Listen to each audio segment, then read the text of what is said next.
حالات کے بننے کا تعلق حکومتوں کے بدلنے سے نہیں، حکومتوں کے آنے جانے سے نہیں، حالات بنانے والا اللہ۔ اللہ حالات بنائے کوئی بگاڑ نہیں سکتا، اللہ بگاڑے کوئی بنا نہیں سکتا۔ اور اللہ بندوں کے اعمال دیکھتے ہیں، جیسے اعمال ہوں گے ویسے حالات ہوں گے۔ اعمال اچھے تو حالات اچھے، اعمال خراب تو حالات خراب۔ کیکر کے درخت پہ آم نہیں لگتا، کیکر کا درخت لگا کے آم کا انتظار جہالت۔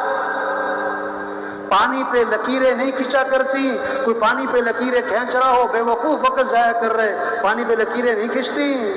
کوئی ریت کے اوپر دیوار کھڑی کر رہا ہو، جہالت ہے، ریت پہ دیواریں نہیں کھڑی ہوتی۔ جب اعمال خراب ہوں گے تو حالات کیا ہوں گے؟ حالات کیا ہوں گے بھائی؟ مال کی کثرت سے حالات ٹھیک نہیں ہوں گے،